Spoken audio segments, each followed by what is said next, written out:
What is going on YouTube with y'all squad? This is your boy Yocrates. This is your review for Real Housewives of Potomac Season 9, Episode 3.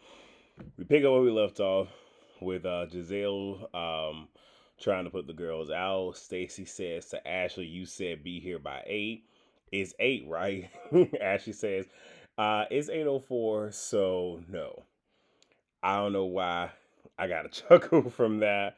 Um, William ends up escorting the ladies out. One of the party helpers says, take the barcode outside if they want to support because they need to get to 15K.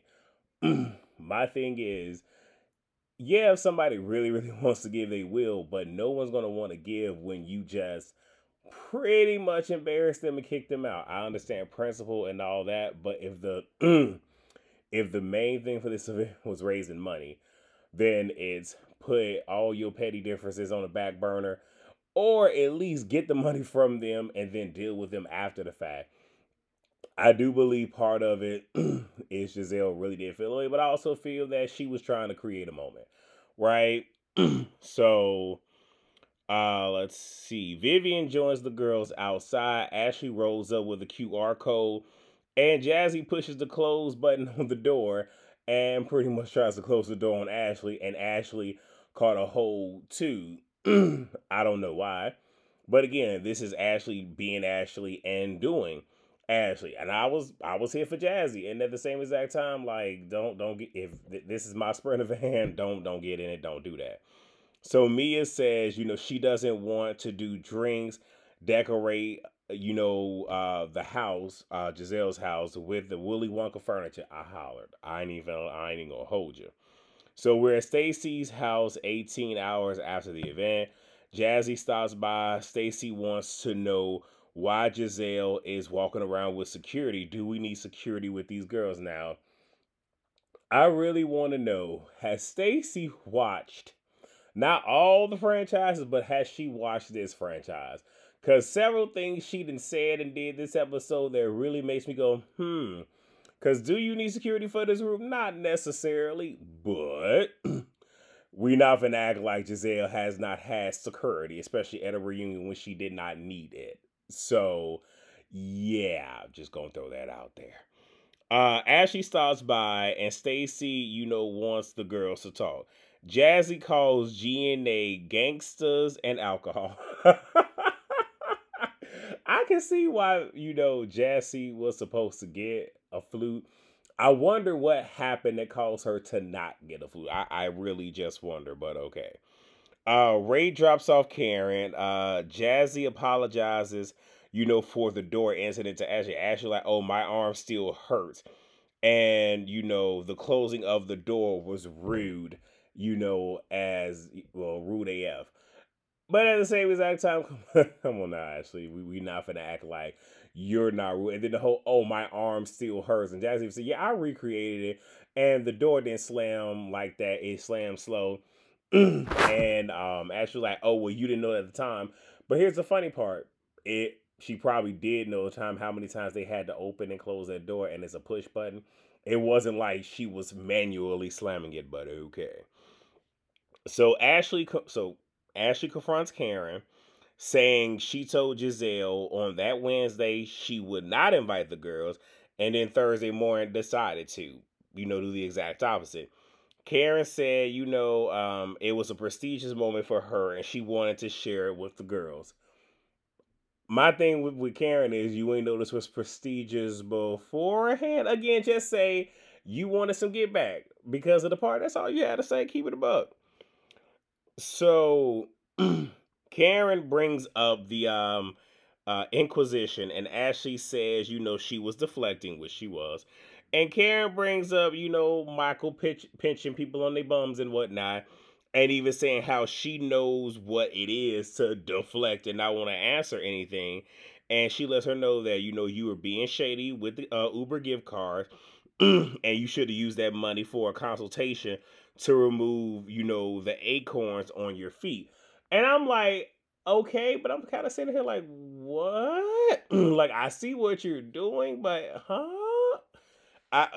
we just gonna let Karen have it. I guess Karen thought she was getting it. I don't know.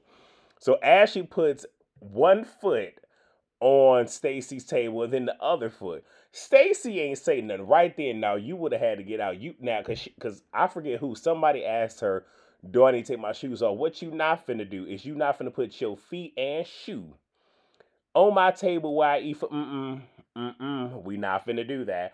Now, I mean, again, we know Ashley mama is a treasure troll. We know staying up under the bridge, living in tents and whatnot. We know Ashley don't know no better, but we not doing that. No, no, no. So, and Ashley puts her feet up there to show her bunnies, but don't nobody want to see it. And then people trying to snack too, just rude. Stacy wants to know if they can move forward. And Karen says Giselle needs to apologize. Ashley seconds that.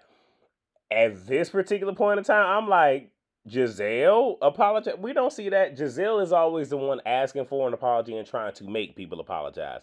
We'll get there. We get Wendy. Her mom is hounding her over cooking some yam porridge. Has a whole I want to say fish carcass just in her freezer that's not wrapped in any kind of way, shape, form, or fashion. Wendy let her mama do what she do, so they ain't my business. I don't live there. Wendy says they are going to North Carolina. I think it's Lake Norman for 2 days, and it will also be her birthday. So we find out that Eddie's father called Wendy to wish her a happy Mother's Day. We then find out that Eddie's mom and her mom used to be friends. At some point, they kind of, I guess, broke off the friendship. I don't know if that was before or after their children decided they were going to get married. Wendy wants to invite his parents to her 40th birthday party, so obviously they're going to do something in North Carolina that she's going to have a party back in Potomac. And the mama wants Wendy to, Wendy's mama says she's going to leave the other mama be. She ain't going to do nothing. She ain't going to say nothing. Whatever, whatever. I do just find it to be kind of convenient that now all of a sudden Eddie's family is coming around to Wendy. Might have something to do with notoriety. But whatever. We get Kiera and her mama Michelle. They're at Greg's house. He just had a deep root canal. They're sharing space before they move into their new house. She says she's not a thirsty ring type of girl. Her spa's doing well. And the house has been pushed back a few weeks. And again, when it comes to construction and whatnot like that, those things do happen. So to be expected. We find out Greg is divorced with 3 girls. And she's the first woman to actually meet his children. And the mom pretty much told her in a roundabout way, don't get pregnant. Like, first gonna come the ring, then and third, then you do everything else. Because I guess her thing is, he already got 3 kids. Don't you do that. Don't get caught up. So now we get Giselle. Hold on, wait. All I'm going to say, because I ain't even finna be rude here. All I'm going to say, the twins are going to prom. Giselle realized she's not mad at the girls, but she's mad at Karen. That's it. That's all I got. I ain't got no more on that scene. So now we get Mia and Ink at a staycation rental. So they rent an Airbnb for privacy, but with the kids present. I don't know how I feel about that. Jacqueline brings over her daughters to stop by. They're going to be celebrating Jacqueline's ex-boyfriend, Patrick. Patrick's B-Day. They've been on and off for 14 years. Ink tries to... we find out from Jacqueline that Ink tried to court her way back when. I guess Mia and him were on a break and she said no. And Jacqueline, you do not have to offer this. Because you're constantly feeding into the whole throuple situationship that y'all got going on. But baby, if you like it, I love it. So Patrick joins. Ink says, his girls look just like him. And Patrick said, yeah, he tried to deny him, but he couldn't. And asks Ink if he has any kids. And he says, referring to Jeremiah. And again, this goes back to what Karen and Giselle was saying. And no matter how long she knew Ink, it's just one of those ways. I know people will do anything for a storyline, but the mental well-being of your child, I don't think that Mia really cares that much, but okay, whatever. So now we get Stacy. She's with her trainer, Gerald. TJ shows up and they work out. We found out he's not a virgin. He's been intimate with partners and doesn't want to sleep with a woman until marriage. She says he's worth the wait. But here's what I don't understand.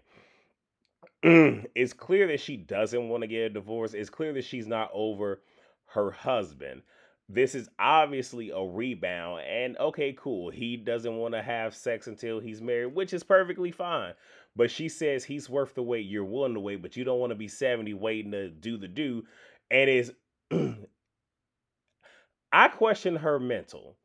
Because again, you're not divorced. You're trying to jump into something that might not even be fulfilling to you. I just want to know, is she okay? That's all I want to know. It's some more stuff I could say about this whole situation. I ain't even finna go there.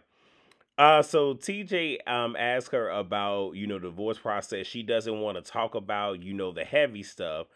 And lets us know because of the circles that, she runs in, and her soon-to-be ex-husband, being a well-known couple, she has to walk the tightrope and has to navigate this while being respectful. A lot to be discovered there. It almost seems like he has a whole lot of pull and she ain't trying to upset him. But my question is, does he feel the same exact way about being respectful? I don't know, but again, we shall see. So now we get Mia and Ing. They talk about the girls' trip. Everyone is invited. We find out that Giselle apologized to Mia. Mia whispers, Karen has a court date coming up. Why they whispering? I don't know. Ink called Giselle, the auntie. I don't know. I'm gonna leave that what it said too, because yeah. So we get Giselle, Ashley, Jazzy, Stacy, and Wendy. So they meet up for snacks and drinks. Jazzy appreciates the warm greeting that she's getting from Giselle. Giselle apologizes. So all the girls are there except for Wendy. Wendy's going to come in just a moment.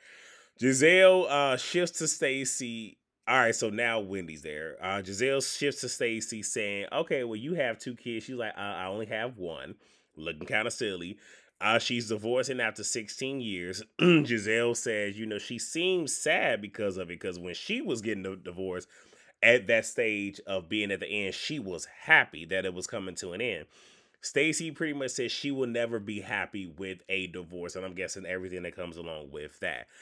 Ashley throws out, oh, well, Stacy has a friend, so she's obviously not that torn up about it. Stacy is concerned about her child's mental health and doesn't like how, Ashley just, brought her business to the table. My thing is, again, Stacy, have you not watched this show? The last person you should tell any of your business to is Ashley Stewie, hey Arnold football head Darby. I don't get it. But whatever. Giselle says children are self-aware and, when their mother's happy, they're happy. Pretty much saying your daughter's going to pick up on the fact that you're not happy, so you have to make yourself happy if you're truly concerned about your child's well-being.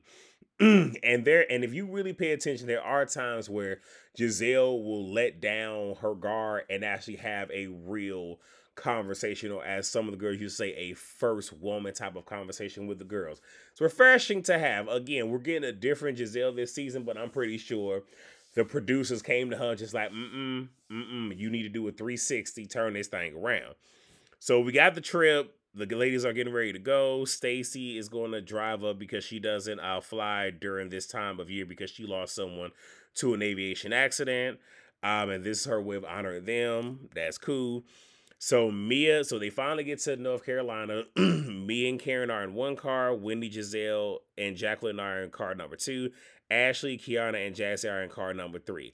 I don't know why Kiana and Ashley are in the same vehicle, but ain't my business. Jazzy, we find out, has been dating for 2 years, and her boyfriend has kids but was never married. Giselle and Wendy talk about church because she inquires, because they saw a church there, and finds out that Giselle is Catholic, but kind of had to switch over to AME because of Jamal. So they have this little conversation and whatnot. And, Wendy, whole thing is, I'm learning a little bit more about Giselle. She finds that to be refreshing. It just seems like a lot of surface. And if there have been other conversations between them two, we just ain't seen it. But okay, they just gonna move real fast into this quote unquote friendship. So Mia asks Karen how she's doing. Karen says she's backed into a wall, backed up against the wall, but she can't speak about it. Mia says, Karen, it's on the internet. There's going to come a time when you're going to break. And that's pretty much where the episode ends. And then we get, a flash forward to several hours later, and it seemed like all hell didn't broke loose. But we're going to talk about that later. Make sure y'all catch us in less than 2 hours for the Whether You Like It or Not panel. We're going to be at Really BTV's house, and I already know we finna cut the food, and I know y'all gonna enjoy it. So thank you all so much for watching. Please rate, comment, subscribe, and share, and I will see you all later tonight. Peace out.